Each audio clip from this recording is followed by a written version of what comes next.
This is Race Hobbs, head of programming over at the UNX Network, and I want to thank you for listening to my good friend, Jeff Kingsbury, on Strange Recon, right here on the X.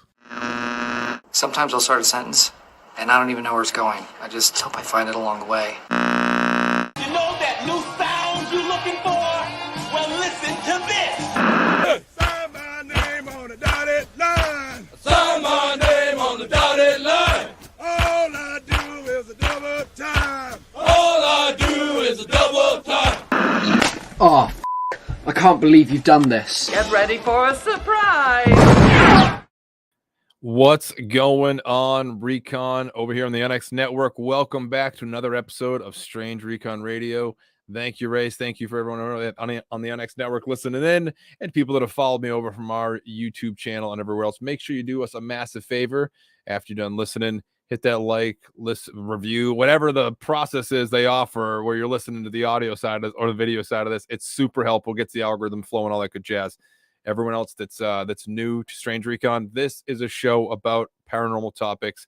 We talk quite a bit about ufology, the weird technologies and scientific anomalies that probably are linked to it. There's nothing too woo for us to investigate here, and we take a pretty critical eye of what's going on out there. But a perfect example. Today's episode, we're going to be talking about drones again. It doesn't mean there's not aliens. It doesn't mean the ET's not watching us. It doesn't mean we're not in a simulation. It doesn't mean we're not in interdimensional unicorns. It doesn't matter. When the government comes and interferes with ufology and they feed you a plate of drones and everyone hopes it's something else, it's not how we do research. So let's start the show. When we get back, we'll talk about drones.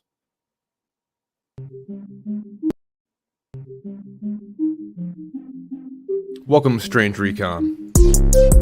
I'm here to discuss the so-called flying saucers. You're out of your f***ing mind. It was nothing more than a weather observation balloon. Of course, which we both knew differently. No, I saw that. I don't give a goddamn what anybody else says about it. I saw that on film. Phil clasped and kissed my ass. He wasn't there. I was. When you know all the names in every language of that bird, you know nothing, but absolutely nothing about the bird. You're crazy, man. You're crazy. I like you, but you're crazy.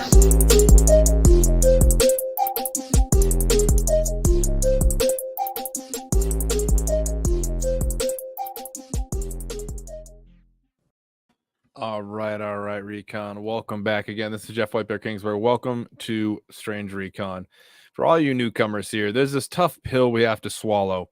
If you've joined ufology after 2017, which a lot of people have to admit to themselves they did, and there's nothing wrong with it. I'm trying really hard to make it clear that I don't believe there's anything wrong with being a newcomer to the wonderful paranormal field called ufology. But having said that, you're likely going to fall into a trap. And that trap is not recognizing that ufology has 75 at least years of manipulation from the organizations within our government who are there to, keep secrets about their own technology, possibly even alien visitation and other things like that. But the counterintelligence operatives in the intelligence community at large have always had their hand in the ufology topic. We are the other side of the coin for their military tech. For whatever reason, people do not feel it's important to look at the broader context of what the intelligence community is selling you as aliens. And one of the first things I want to get into when we're talking about drones and how to help yourself distinguish when you're being lied to from someone from the intelligence community or someone they've echoed it out to for them to go tell, and that is all the cliche things you've ever heard about what aircrafts can do or what humans can't do usually hit a brick wall when it comes to drones. Drones can fly 24 hours a day. Drones can fly for months on end. In proper context, drones can fly for years. Drones can be avoid basically most modern day battlefield awareness, as in radar and IR stuff, because of how they fly, where they fly, and their type of profiles they have. That show up on a system for like radar or whatever. In the case we're talking about underwater drones, USOs for sonar and things like that. They're designed in a way that they fall into a category which makes them really hard to detect. You'll notice that when certain individuals from the IC community went around, like Lou Elizondo and his friends, Christopher Mellon, the billionaire mantis being, you'll see that I don't know if he's actually a mantis. Chill out. I just suspect he is because he looks like one. He creeps us all out. Anyways, but they will tell you that there's 5 observables, and these things are all deeply related to something non-human, when in fact he was full of crap. You couldn't have been any more full of crap with the 5 observables. In fact, they couldn't be any more human. I was just saying a little while ago to some friends that if in fact ET is visiting us, and that's what they're talking about in this disclosure movement, and not drones, then we got so lucky. Can you believe it? A spacefaring civilization or something managed to come here to Earth and have the exact same technology as humans do, sold at Target. We're going to break down some drone technology today that might surprise you. When someone says they're talking about birds, balloons, and airborne debris, and everyone in ufology takes a poop in their pants, so upset, are you aware that the military produces drones that look remarkably like birds or like fish? And they do so because the most likely decision based off of someone reading it and plotting it in a logbook on a boat, looking at a radar system or battlefield awareness, is that they'll say it appeared to be a bird. And if you're not quite sure what I mean by that, we'll go into the more bird-like stuff and then the less bird-like stuff, but it has a bird name, and you can see it's like a robot bird, essentially. For instance, when Pakistani people report strange Indian-built drones flying in their country, it didn't really bother anyone. When they showed people what exactly they were looking at and dealing with, people started getting concerned. Brace, could we share that photo I got at the bottom of it? This is a drone found in Pakistan a few years ago. Nothing crazy, but you can tell if you were to look at this through a pretty sophisticated piece of radar or battlefield awareness, you would see that even if it was run by AI, that this thing would probably return as a bird. It flaps when it flies. It has a tail spayed out like a bird. It had a beak on it. It was very bird-like. This is just one of many, of course, and these are some of the systems we're seeing that are they have these incursions, if you will. You've heard that term constantly: stalking, chasing, haunting, following, intruding upon, incursions, swarmed. You've heard these recently? Well, okay. We're going to go over some of them. Sorry, I'm missing a bunch here. Why am I missing it? As I just showed Race a second ago, things that are also indistinguishable from an insect, not just a bird, but they have their purpose. Here's a quick one from DARPA years ago.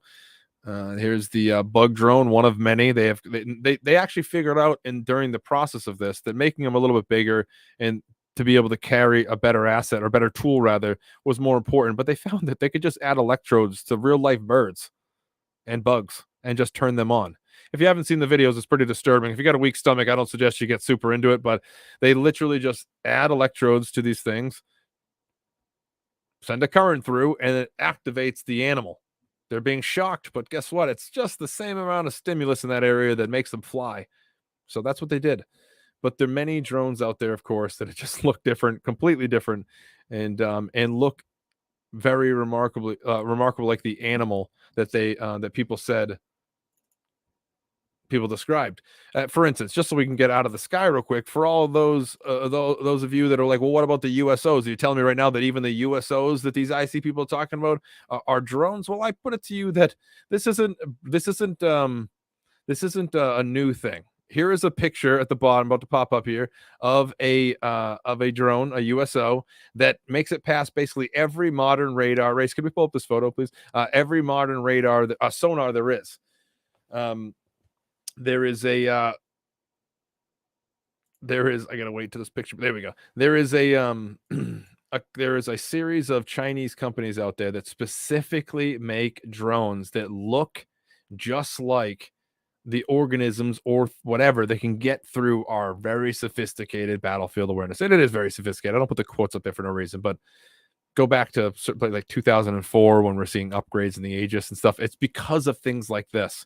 There was a recognition that certain shapes, right? The shapes they didn't want to show you. They specifically blocked out they redacted the entire page from that FOIA of of the release of the UAPTF of what shapes were dangerous and could pierce U.S. adversarial, U.S. and ally radar. And so, like I said, there's more mechanical versions. Here's one real quick. This is like a flying fish. Oh, this is the Maverick. This is the Mavic Peroria. I believe I'm saying that wrong. I'm not sure. Race, can we pull that one up? I mean, take a look at that one right there.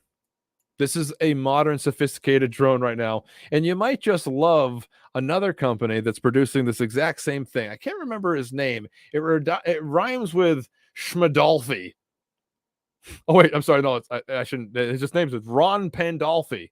Ron Pandolfi's got a daughter. I don't know anything about the woman, but I have seen that, I believe it's his daughter, that owns a company or owns a chunk of it called Design and produces a very similar drone to this. They were caught not too long ago spying on the Chinese for the Indians. And they got caught spying on them under the guise that they were there to monitor elephant migration. So they were hired to fly these super stealth drones around to watch elephant migration on the Chinese border. But what do you know? Another name from ufology that's linked to drones. I'm sure you guys have heard of Ron Pandolfi before. You know, super spy. I don't know if that's anyways, but one of the key features of the drone conversation is, one, drones, a radar operator knows what drones look like. So as we've seen examples there, you got plenty of, that's just three. I could bring up a bunch. Those are examples of drones that can get right through radar, where an operator will look at it and think, I don't know what the hell I'm looking at here. Looks like some sort of bird, but it just can't be a bird. There's no way a bird can fly like this. There's no way a bird can stay up there like that for 8 days. What is going on? There's clearly drones being designed that look exactly like nature, which makes them easier to get through our battlefield awareness. What about loiter time? Now, I won't give you any specific numbers because they're always evolving, but loiter time, as in one of the 5 observables, essentially, maintaining lift, positive lift, it's a constant topic in ufology. Drones cannot fly for a long time. And I said in the beginning of the show that in certain contexts, drones can fly for years. In fact, I can point to a drone right now that can fly indefinitely until it destroys itself. There are drones that can fly for periods of time that, when you hear about it in the context, of course, it's very different. But let's look at this real quick right here. Excuse me. There are multiple different versions of drones, right? Hybrid drones, hydrogen powered drones, solar powered drones, tethered drones that literally have a super long cable and they're just used to protect the perimeter. There's drones that fuel themselves by having these little tubes on their wings fuel up when water comes through and strikes the copper tube, all types of crazy stuff. But one of my favorites, of course, well, I'm going to give 2 here, but one of my favorites, of course, is that drones can't fly long. So can you explain to me how this thing right here, the solar-powered military spy pseudo-satellite drone, can fly around the planet indefinitely? The article was released of the Zephyr of it after it flew for 28 days and the world went wild. Can't we believe it? This thing flew for 28 days. The thing flew until they wanted to take it down. In fact, I would guess that even it's possibly still up right now. The last I checked, the Zephyr had flown for like 52 days altogether. It charges during the day. It could fly and glide, gains massive elevation, easier to fly higher up. It can stay in the air forever. But wait a second, that's got wings and it's it clearly looks like some sort of jacked up plane or something. It's not like some sort of alien craft we'd all recognize. That's not the context that's being delivered to you. What's being told to you is it's something that is able to stay in the air for an extremely long time is ET. And that's bullshit. Excuse my language. That's just one of them. This has been flying forever. But what about the context I was talking about? A moment ago, I said that some drones could stay in the air forever. One being a tethered drone that's just plugged in. It's made to sit there and look for other drones and shoot them out of the sky with nets or with, certain frequencies, if you will. But in other contexts, we're talking about a drone that can stay in the air forever, because we're talking about like the X-37B. It went up to space as U.S. Air Force's Space Command's secret shuttle program. It came back down. It was owned by Space Force. It didn't even have the right decals on the side. It was spent 900 days parked in orbit. It's a drone. It's hypersonic. It reaches re-entry speed. It doesn't have flaps. It can move and land at supersonic speed if it wants. There's a lot of unknowns about it. Either way, it can park in orbit indefinitely. That was proof of concept. These things can do exactly the opposite of what's being claimed by those who claim to know the most, have the most intimate knowledge of what's happening. These people are what I like to call bullcrap artists to the highest degree. We've seen them over the years. Doty's back in full force. And excuse my language, but I'm not trying to start any issues here. But when I hear these individuals specifically point the finger away from drones and towards something else, one of the other aspects of it isn't drones, it has to be aliens, is history. One of my favorite lines is drones are 10 years old. I say that all the time. I shouldn't, because I've heard people say that in an argument. Drones are only 10 years old. Why would you think, oh yeah, you tell me right now drones flew around like a mysterious alien craft in the 60s? Well, when Lockheed Martin produced the D-21 drone for they tried to, that's, we're going to stay broad there without our understanding of context, but they tried to produce a beautiful drone that could do amazing things, including deliver itself with all the kinetic force behind it and a little explosive in its tip to our adversaries all over the world. And this was in the early 60s when this went through development. The A-12 Ox cart, significantly smaller than the SR-71, being developed, of course, for the world's greatest military. I'm not talking about the Air Force or the Navy. I'm talking, of course, about the CIA, who has the greatest military in the world. They hire the best of the best retired people. They pluck out the best of the best pilots. Everyone knows that a Green Badger from the military could be the most badass soldier in the world. And they're going to likely get a job for the CIA when they're done. This thing right here was an autonomous flying thing that could break off of the A-12 and fly around. One of them launched itself into China. The Chinese got their hands on it pretty early. They allegedly, that story is linked to the D-21. I can't say fully I know that, but I can give you plenty of other examples of drones doing that.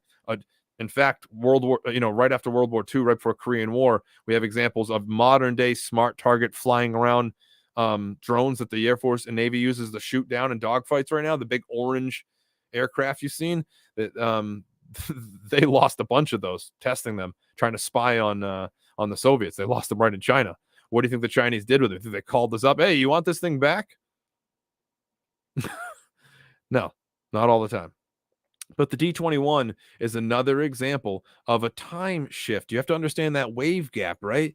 We're talking about drones now that can do sophisticated things at extreme speeds, not a little burst of extreme speeds like hit the afterburners, let's go for 20 seconds. No, we're talking about very high up, very fast. This is in the early 60s, and we're talking 80,000 feet, 7,000 some odd miles an hour, especially if it's coming down.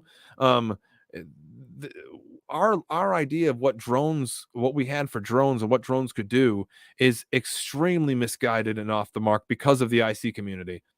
Some would say that Richard Doty did a really great job at that, because even though I agree with a lot of people who researched into Doty and whatever he was doing back then with Benowitz, and I've interviewed them today, it's clear that I disagree with what they're talking about. I believe they were fully working on VTOL drones because that's well after their invention. This is a D-21 in the 60s. VTOL drones were old by then. We had no adversary to use it on. So we were looking for the ability to launch drones off of aircrafts so high up that even our number one adversary at the time, which was the Soviets, right? They couldn't even get that high. They literally didn't have an aircraft that could fly that high or that fast. Those were our drones in the 60s. Are you sure you want to be listening to Guy Fieri over there talking about, I swear I know all this because I was running a Pentagon program? Drones, oh no, it's not drones, even though my entire job consisted of counterintelligence for drone technology. I'm not saying that he didn't pick up some weird stuff in between that could have been aliens. I'm just saying that ISR in his department in the DIA specifically dealt with reconnaissance. Drones. So far we've covered drones that, just quickly here, drones that look like an animal, can easily get by the radar. And all the people that say radar operator is going to know the difference between an animal and a freaking drone. Well, what if the drone looks just like the animal? Well, I think we got that butterfly. Oh, I want to get you. I'm gonna get you. Easy answer. One word, one context. All right, here we go. Anyways, as I was talking about before, the drone stuff, like that little one that looks like an animal, they recognize too that you could shrink platforms so small and put them on some of these vehicles that it was going to change what operators were going to be able to have these. For years, these drones were used specifically by drone pilots. They mostly played a reconnaissance role, laser painting target role, communication relay role, penetration aid role with the laser painting, and things like that. And they were able to give a lot of high quality data pretty quickly, but it was still an observer looking through the drone camera, then calling you up and saying, you got two guys running at you right now with AKs coming down the street. It's time to get ready because they're going to be at the backside of that building in any minute. It went from that to being able to have the operator have them. This is a very expensive drone, but in the hands of now the infantry soldier. Now, I can't say this enough, because if the infantry has it, the public has it. The infantry is not special. We get to run and gun and all that stuff, but our gear is on level with any federal officer or civilian military or police officer or something like that, or really any civilian. If the police can get it, you can get it. And these are in the hand of the operator. When I was at war, we flew sophisticated paper planes, and they would crash into a neighborhood, and you'd think, my God, can someone please shoot at us? So it will cause us not to have to go pick up that piece of crap drone. Literally, those were our thoughts. I hope someone tries to attack us right now, so it gives us an excuse to say, screw that piece of shit. Oh, that crap. I'm not going over there to get it. I don't want it. Excuse my language. But now we have soldiers with drones that cost $175,000 per. You know how much my drone cost? The little drone I had in war. It was literally styrofoam and a couple pieces of plastic and a camera. It was crap. This is $175,000, and it can go sophisticated non-bump because it has avoidance technology, much better than the civilian stuff, most of the civilian stuff. So it can be let go. This little wasp can go inside a building, map the inside, and return high speed, low latency data to the warfighter like never before. If the freaking infantryman has this, what the hell does the good units have? What do the people with the billions in liquid capital have to play with?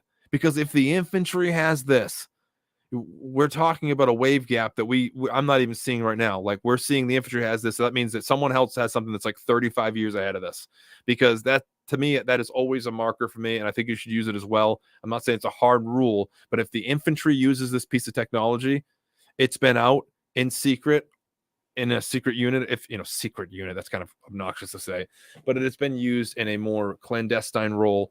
It's been used in more of an ISR role. It's been used in a special forces type of setting, or whatever the hell they're called now, USOCs or whatever I already forget now. But it's incredible to me, because when I was in the military not that long ago, I mean, to me, it was a little long ago, but to see the change in technology is unbelievable. This is the equivalent of going from like the radio to like the most high definition TV you've ever seen in like a blink of an eye to me, because it's been 20 years, and technology jumps fast, especially when you open these markets up and say, hey, civilian people, start working on this. And before I get too far off that, I'd like to remind you, remember, every time you hear the word these aliens or UFOs are demonic, just remember that the people that seed these technologies out to the civilian market, and they say, we want these, but refined, better, cheaper to make, we want more soldiers to have them, they call them evangelicals, they call them Christians, mission, Mormons on a mission, they call them televangelists, they have a nickname for it's a literal job. It's almost like being a lobbyist for military tech. The military has something like I had, a piece of crap paper plane with a camera on it. And then they take that to the civilian world and they say, hey, Honda, can you make something better? Let's next year focus on stuff like this, because I guarantee the military buy it if you get some awesome stuff like this. And what do you know? When the technology's bad and they don't like it and think it's crap, they have nicknames for it too. And I've heard people make the mention that it's possibly a nickname to call something demonic if it's a waste of time. That's kind of weird, right? We hear a lot of people in this group that we're referring to now talk about demonic tech they weren't allowed to research. And now the person who said that put his letter of resignation in to a general because no one's taking things seriously. And over the last 5 years, it seems that drones are the entire... Wow, it's weird. It's almost like exactly like we're talking about all the time. Anyways, now let's jump on to the next one. Swarming. Okay, we've talked about drones that look just like nature to get past battlefield awareness. We've talked about drones that can stay in the air indefinitely, including drones that can go into space and come back when they want. Loiter time is obviously a big deal. That's the thing we're talking about. And the age of drones, we've gone back pretty far with that 1960 D21. The age of drones is significant. Let's talk quickly now about the swarming. The term swarm. You hear swarm all the time. Swarm is a word they love to use. In fact, maybe you're sitting back there in 1995-ish. When was Independence Day? 1996, my bad. You're sitting in 1996 and you're watching Will Smith and he's flying towards this giant mothership and it just belches out thousands and thousands of tiny little saucer-looking things in a swarm, taking down the human squadron, because it's swarm and squadron is different. We don't get confused. And the fact of the matter is that that once again, something that we saw in a movie and we thought that's might be what aliens are like. Turns out that's what we're like. And the swarm technology has been in the U.S. arsenal and our allies' arsenal, like the UK and stuff in Australia, I think for quite some time. Evidence we can see goes back significantly that the special operations of SAS and things like that have been using things like this to gather data. But the Chinese started using them around 2014, big time, and putting on huge displays out in the ocean. You know, one of the things you heard was in the Nimitz encounter back in 2004 is that Lieutenant Colonel Douglas Kurth looked down and saw a giant submarine shape in the water, later on to be described as a cross and other things, and someone said something else, but Lieutenant Colonel Douglas Kurth, Marine Aviation, is flying above David Fravor and Alex Dietrich, but he's never brought up for some reason because he never saw a Tic Tac. He saw the thing in the water. The thing in the water was a disturbance. Above the disturbance was alleged this erratic flying thing. You know, since 2014, the Chinese have been showing off these new capabilities with their drone ships, and a lot more recently with their new automated drone ship production you've seen. Here's a picture of them in the South China Sea showing off how one system can control things like this and put on a display for us.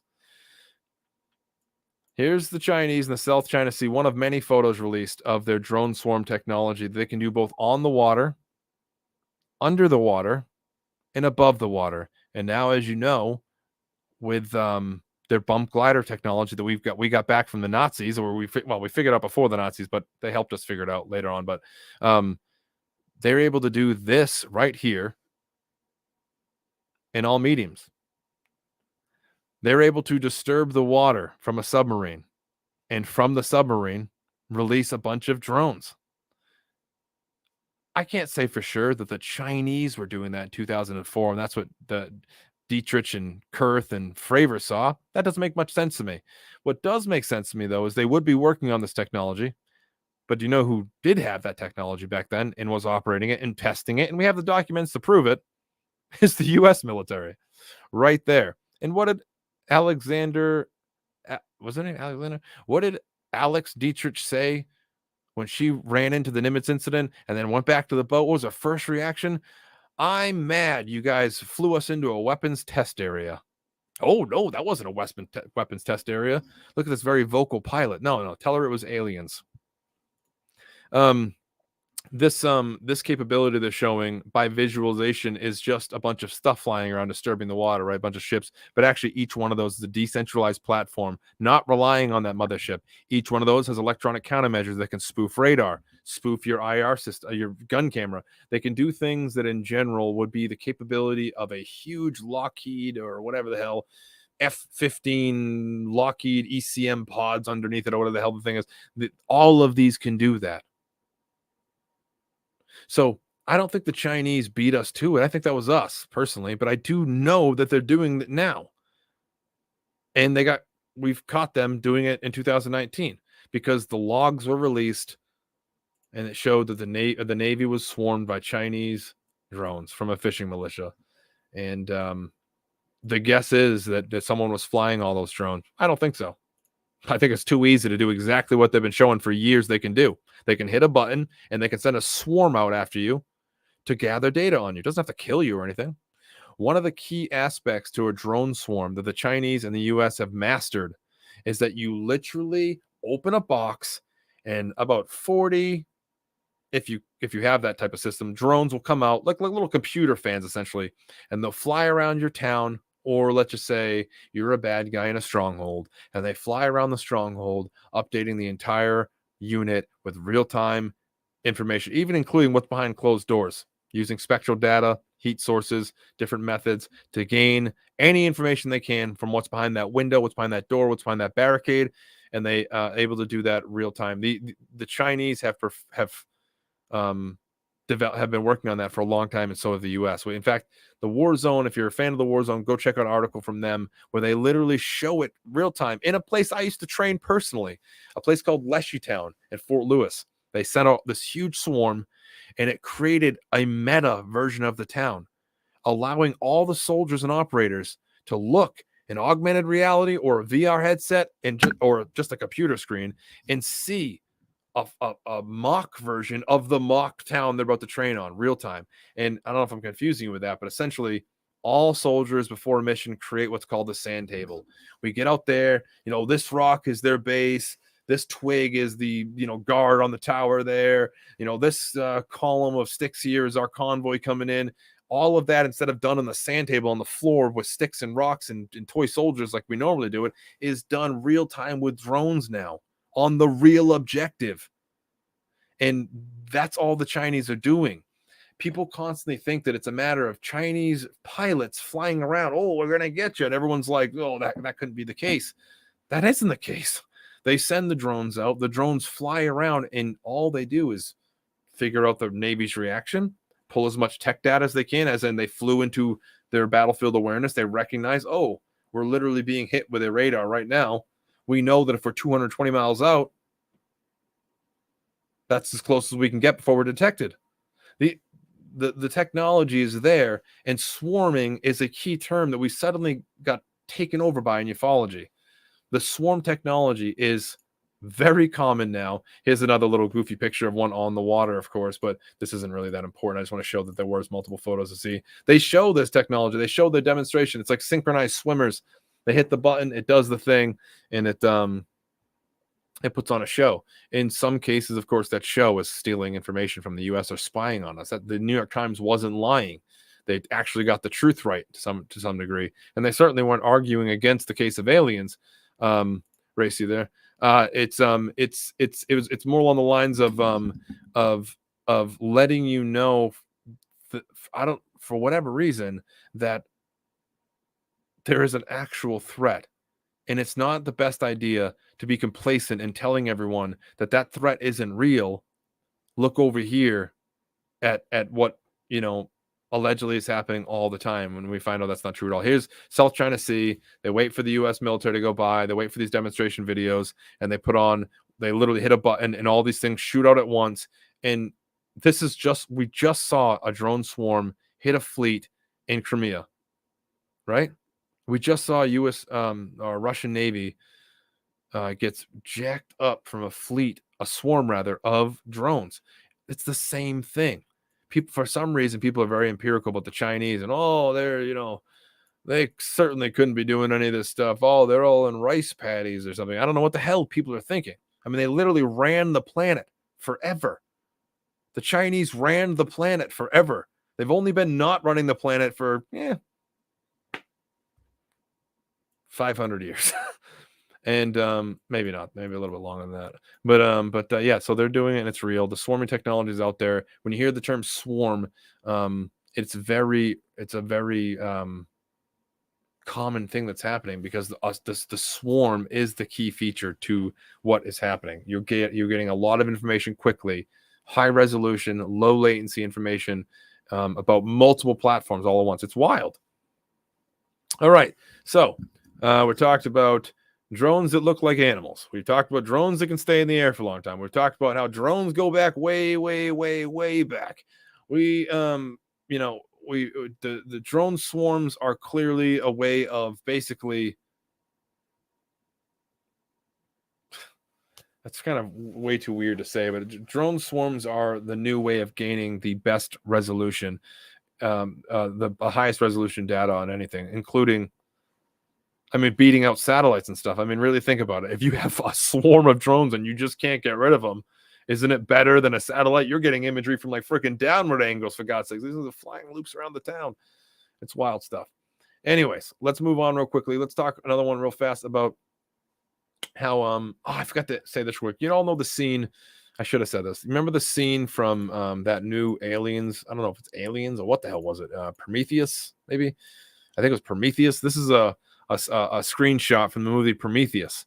Another movie where they use a drone that's doing something that is being done right now by both civilian technology, infantry level stuff, and of course, obviously far more clandestine stuff. But if you remember Prometheus, they sent these drones out to fly around and map the entire area. They have total avoidance. They cannot be caught. They cannot crash into anything, and they can deliver that high speed. Now, this is like the end all be all of it. What else could this look like right here? If you use your imagination, ufologist, of course, this is a sci-fi movie, but I can show you an example of a spherical drone that is used to be thrown. DARPA just had a competition. You throw these things in caves to find where are they hiding in these cave systems? Where are the North Koreans hiding these nuclear weapons? Where are the Chinese underground facilities that we need to map? They want to do it with these things just like this. Now, but not just that. Think of the alien phenomena that we experience. Who out there, out of the very small number of people that hear this episode, most people are like, this guy sucks. But who out there has ever experienced any type of weird plasma ball or something that seemed like it could be physical, or at least interacting with the environment it's around in the way that it maybe not intelligently controlled, but in the essence that it seems like it's an intelligent control? That why couldn't the alien phenomena be related to that as well? Seriously, who's heard Terry Lovelace's story or any other number of stories where light hits something? Out of nowhere, some ball appears. And I'm not talking about like the condign sciences of quartz and plasma and swamps and stuff like that. I'm talking specifically about the real weird stuff. And I really do feel like it could very well be that. Wait, is it that simple? Is it like Grant Cameron's wow? It's just the wow factor trying to make us say wow. I oftentimes think, what are our drones doing? What do our drones do? I don't want to say that human and be so empirical that I think that aliens would be doing what we're doing. But if observation is our name in the game, followed by signature reduction, which is don't be detected, by God, they're not really that different from us. And this type of stuff, like that freaking like the stuff you see in these sci-fi movies, are already happening. The context has changed. The content in which is provided, and you see it's different. So it's really hard to see it that way. But just like the Independence Day and the swarm attack, we swarm attack. Just like these collision-free drones that can map the inside of cave systems that DARPA just awarded a bunch of companies to. The same thing. It seems like it's like this super different, super alien, almost super futuristic, impossible to be human technology, but we're doing it now. We've been doing it since the freaking 40s. Earlier than that, if you are on Strange Recon YouTube page, I'm sure you're well aware of the history of drones, history of flight. And so you absolutely have to step back and think, okay, we truly don't actually know what our government's doing, But if you look at what contracts are being given to the civilian market and what they're being told needs to be developed and what needs most attention, you can just assume that they had these things a lot longer, but they're clunkier and bigger. And we work our way through that little by little. Let's just, we're on our last little category here of drones and why they're so gosh darn important in the modern day that no one cares about. But have you been watching the news? Have you been watching over there at, over in Ukraine? Listen, this is not Jeff Kingsbury's words. These are the words of our military leaders today that brief the public. They stir up horseshit sometimes, a lot of truth sometimes. And here's one truth that's for sure truth.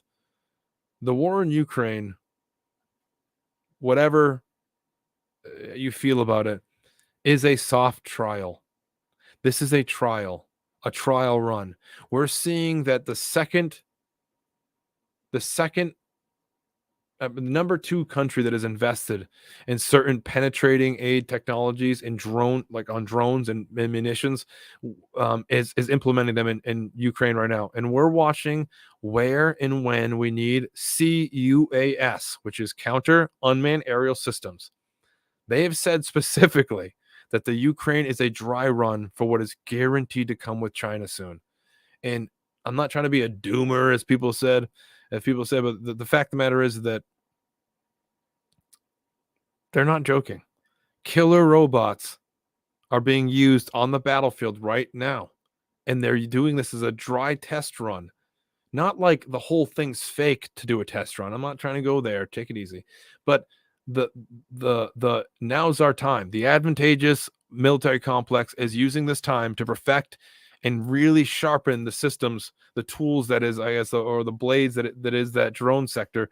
And sure enough, we see that in just this short time, any company that had the ambition to make drones and maybe make them for military reasons or scientific endeavors focused on Ukraine and or just counter systems.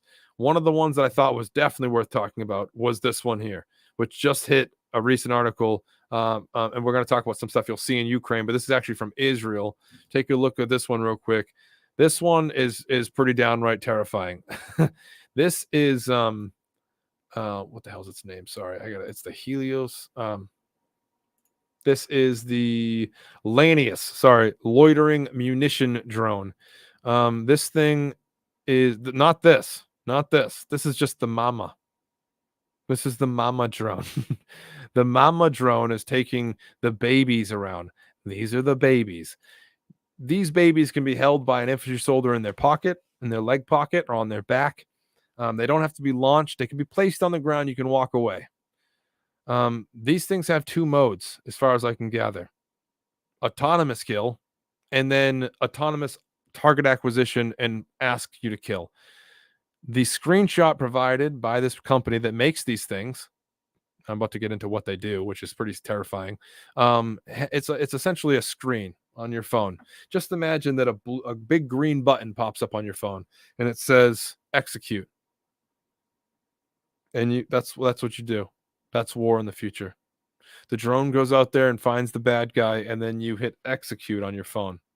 That's pretty sick to me. But this company from Israel, they're not from Israel, but they sold them there first, and I know they have a division there, has produced one of the first systems that you can launch from the ground, quadcopter style, VTOL. You don't need a tube to launch it. A lot of the other ones that are being implemented today in war need to be launched from a series of different platforms, but do almost the same thing. But those ones can fly anywhere. They don't have. It's disturbing. These ones here be launched from a tube. You hear about them all the time on the news. They're suicide drones. They're scary as heck. This one here is launched from a tube in Ukraine.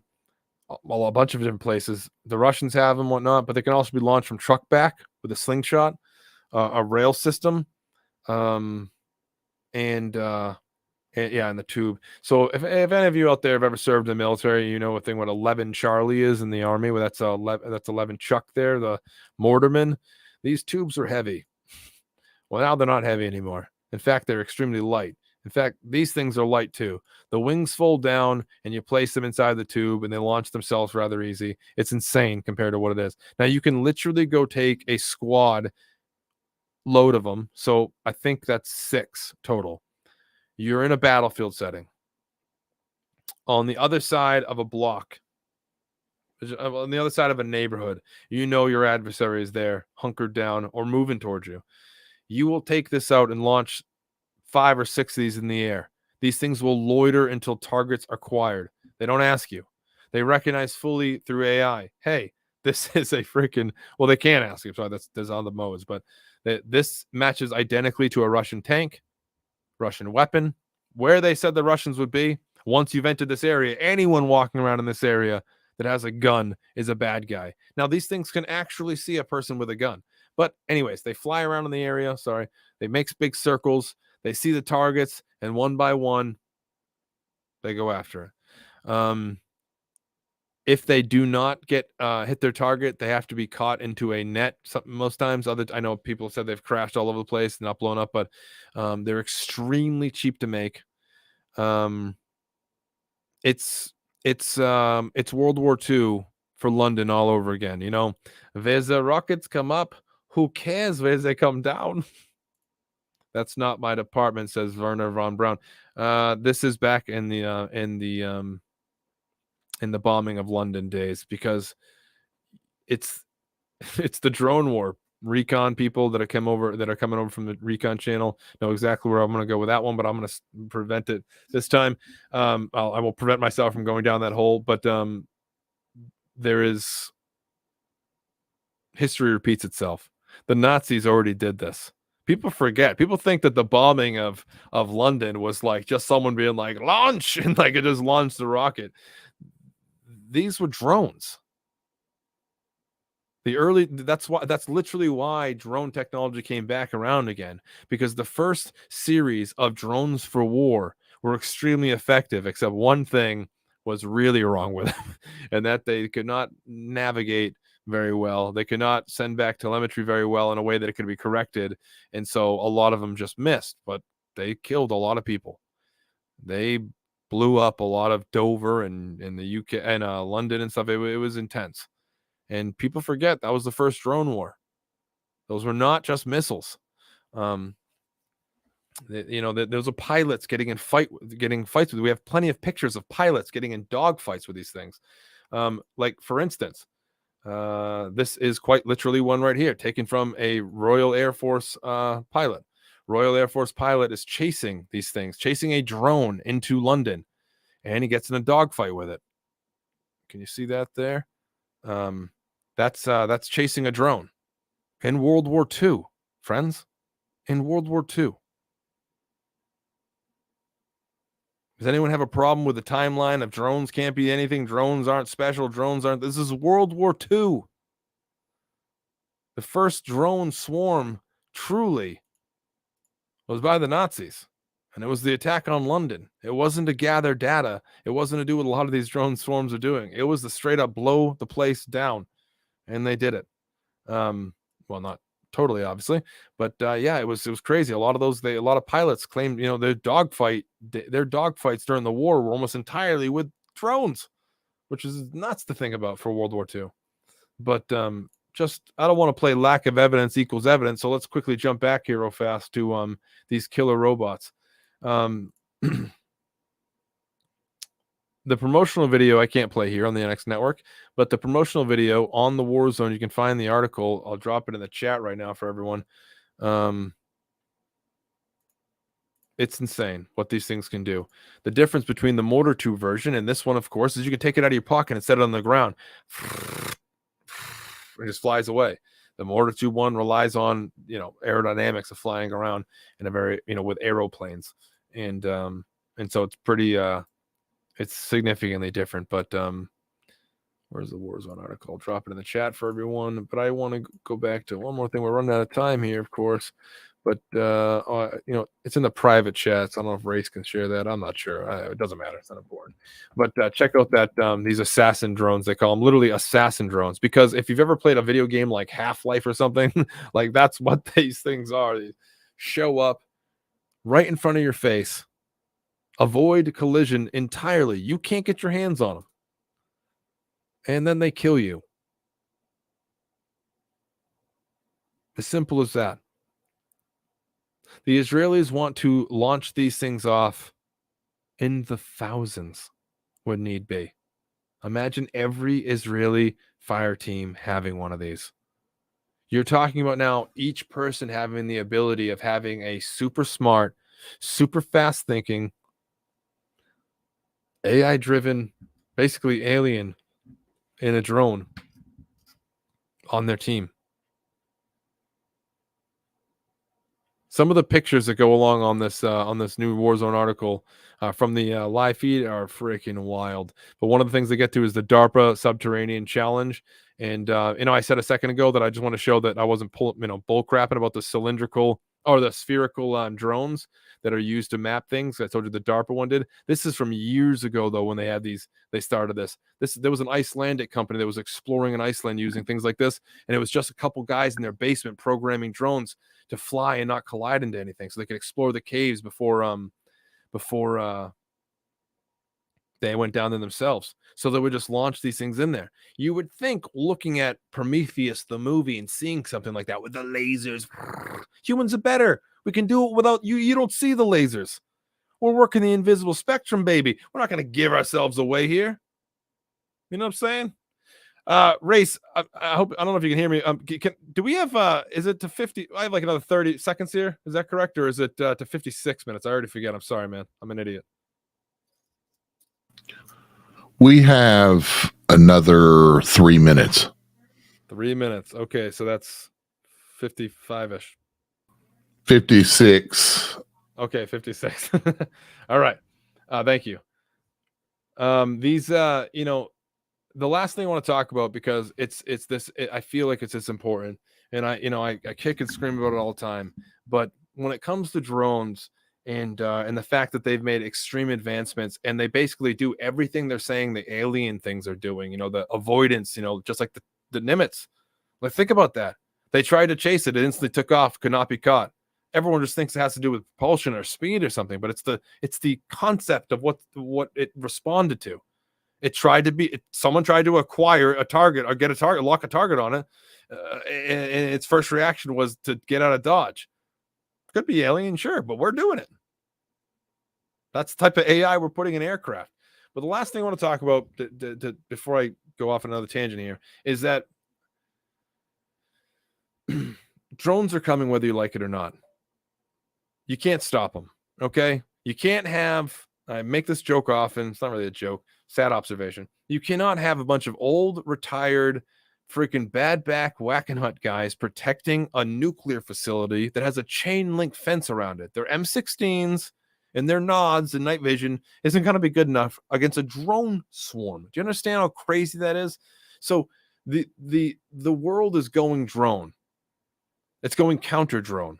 The enemy of the United States is going drone. Lou Elizondo needed to gather as much resources as possible to understand which sites are likely affected most by these by invulnerability for these drone things.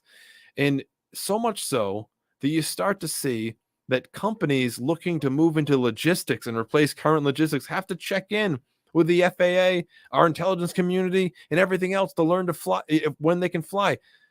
Companies like FedEx, UPS, Amazon, all this stuff, they don't want to drive anymore. They want drones, decentralized drones to deliver all the packages. And they had to get access to this airspace from the only individuals that had access to it for years. You could take a guess what those letter agencies are. Here's a company right now that put out this. This is a VTOL drone that can take multiple stops and deliver packages all over the place, fly in legal elevation, and it's here to replace truckers, unfortunately. This is the last photo I'll be showing on the show here, but it's things like this are going to replace the trucking industry entirely. But we're not thinking large enough when we say that, because it's not just trucking. One of these flying around your neighborhood with backup power in case of an emergency, EMT, firefighting, policing, inspecting of bridges and infrastructure. Drones and companies like this are coming, and they're coming to take every last gosh darn job there ever was in logistics and infrastructure, because there is no need for human error anymore. There is no need to show up on site when you can do it beyond line of sight. BLOS. Remember that initialism. Okay. Beyond line of sight. Beyond line of sight drones are taking over. They're taking over every airspace, and everyone is trying to sell you on something before they get here. And I don't know why. The IC community is no different. They tried to pretend that Chinese drones were aliens for the last 5 years. I don't know. Recon, I'm going to wrap it up here, but just remember that they're coming. They're already here too. They've been here in secret for almost 100 years. I'll go over it next time. The history of drones, I'm sure. I appreciate you spending time with me and dealing with the fact that I'm kind of a little bit of a skeptic plus a experiencer. So thank you. As I always say, please look for things how they actually are versus how they appear to be. Keep it weird and keep your third eye peeled, and stay tuned for Jimmy Church up next right here on the X.